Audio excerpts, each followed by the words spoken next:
ఈరోజు మన డీప్ డైవ్లో beyond the letter attaining unshakable faith అనే అద్భుతమైన మూల గ్రంథాలను విశ్లేషించబోతున్నాం. ఈ విశ్లేషణ నిజంగా చాలా ఆసక్తికరంగా ఉండబోతోంది. ఖచ్చితంగా. అసలు ఈ మూల గ్రంథాలు ఎంత లోతైనవంటే లౌకిక విద్యాభ్యాసానికి మరియు అంతర్గత సాక్షాత్కారానికి మధ్య ఉన్న వ్యత్యాసాన్ని చాలా స్పష్టంగా చూపిస్తాయి. సరిగ్గా చెప్పారు. ఇప్పుడు ఒక బలమైన ప్రశ్నతో మనం మొదలుపెడదాం. ప్రపంచంలో ఎంతో చదువుకుని గొప్ప విజయాలు సాధించిన వారిలో కూడా ఇంకా ఏదో లోపం ఉన్నట్లు ఎందుకు అనిపిస్తుంది? అంటే అద్భుతమైన మేధస్సు ఉండి కూడా అంతర్గత శాంతి ఎందుకు కరువవుతోంది? ఇది చాలా కాలంగా మనిషిని వెంటాడుతున్నదే. మనం త్రిపిటకాల ఆధారంగా ఉన్న బుద్ధుని బోధనలను గమనిస్తే ఈ మానసిక శూన్యత గురించి అద్భుతంగా వివరించారు.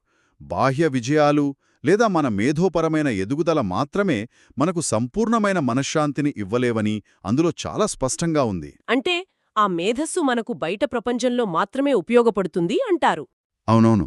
మన మేధస్సు బయట సమస్యలను పరిష్కరిస్తుంది కానీ మనస్సు లోపల ఉన్న అల్పమైన కోరికలను, నిరంతర సందేహాలను పరిష్కరించలేదు.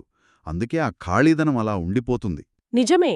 మనం ఎంత ఉన్నత చదువులు చదివినా, మేధోపరంగా ఎదిగినా కూడా భావోద్వేగ పరిపక్వత వస్తుందని గ్యారంటీ లేదు. ఈ మూల గ్రంథాల్లో దీనికి సంబంధించి ఒక అద్భుతమైన ఉదాహరణ ఉంది.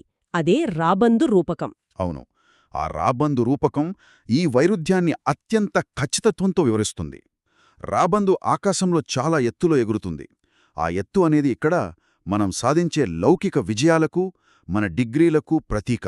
ఆకాశంలో విహరిస్తున్నా సరే దాని చూపు ఎప్పుడూ నేలమీదే ఉంటుంది కదా. సరిగ్గా పట్టుకున్నారు.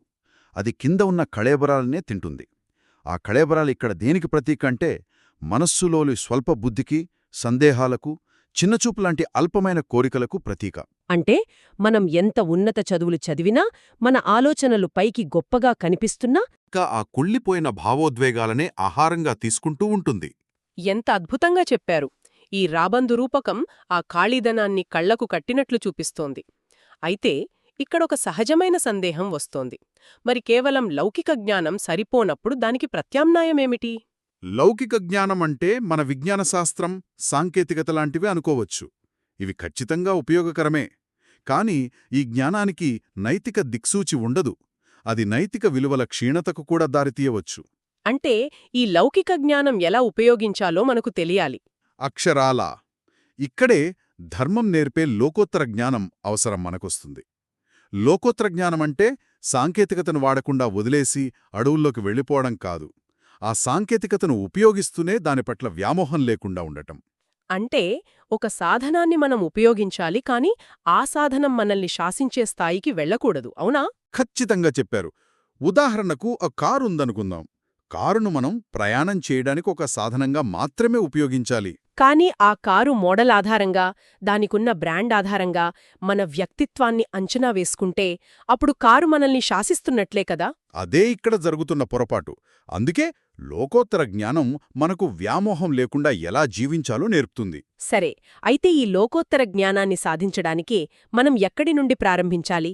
వెంటనే ఏదైనా ఉన్నతమైన ధ్యాన పద్ధతుల్లోకి వెళ్ళిపోవచ్చా? లేదండి. త్రిపిటకాల బోధనల ప్రకారం నేరుగా ఉన్నత ఆధ్యాత్మిక స్థాయిలకు వెళ్లటం అసాధ్యం. ప్రాథమిక అంశాల నుండి పునాది వేసుకోవాలి. ప్రాథమిక అంశాలు అంటే? మొదటిది ప్రాథమిక నైతికత. మనం ఇతరులతో ఎలా ప్రవర్తిస్తున్నామో అనేది చాలా ముఖ్యం. ఆ తర్వాత జీవితంలోని అశాశ్వతను గుర్తించడం అత్యంత కీలకం. అంటే వృద్ధాప్యం, అనారోగ్యం, మరణం అనేవి సహజమైన సత్యాలని మనసారా అంగీకరించడం. ఒక రకంగా చెప్పాలంటే సైకిల్ నడపక ముందు లేదా కారు డ్రైవ్ చేయకముందు మనిషి ముందుగా నడవడం నేర్చుకోవాలి కదా. ఇది అంతే. అద్భుతమైన పోలిక చెప్పారు. విమానంలో ప్రయాణించాలన్నా ముందు మన కాళ్లమీద మనం నడవడం నేర్చుకోవాలి.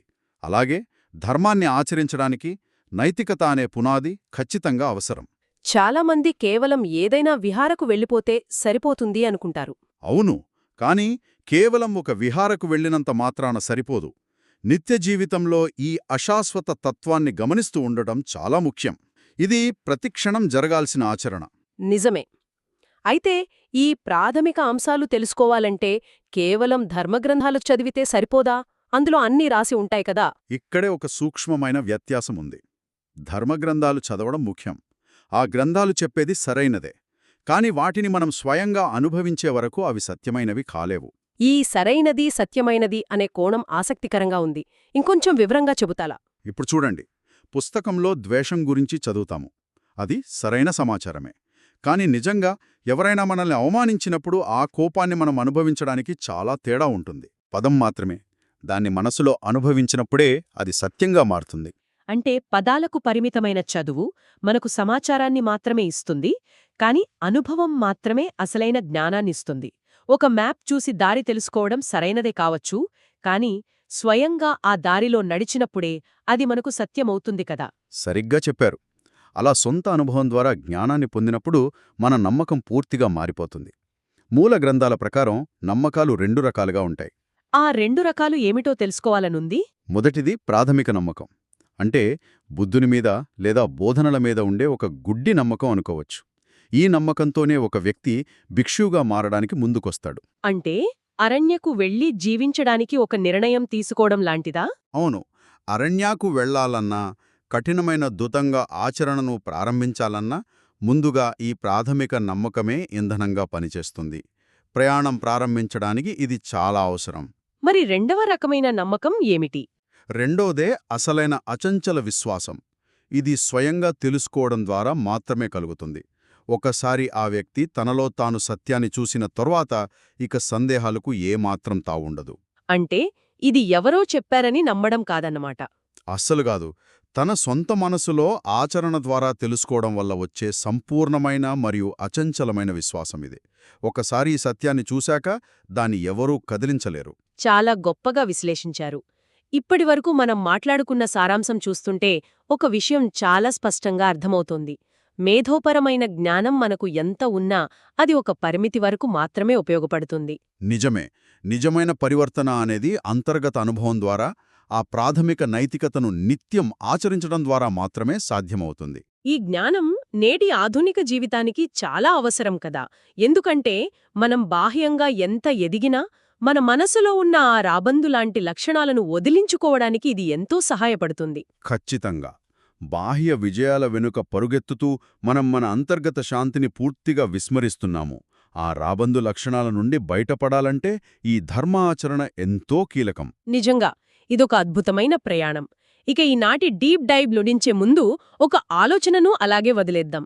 మన ఆధునిక సమాజం ఎప్పుడూ పైకి ఎగరడం గురించే, అంటే ఆ లౌకిక విజయాల గురించి ఆలోచిస్తోంది. అవును. కాని మన అశాశ్వతత్వాన్ని మనకు గుర్తుచేస్తూ మనలను ఎప్పుడూ వాస్తవానికి కట్టి ఉంచే ఆ లోకోత్తర పునాది కోసం మనం రోజువారీ జీవితంలో ఎలాంటి ఆచరణను పాటిస్తున్నాం?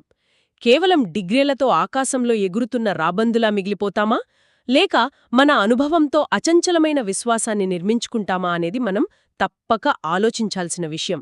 మరో ఆసక్తికరమైన అంశంతో మళ్ళీ కలుద్దాం.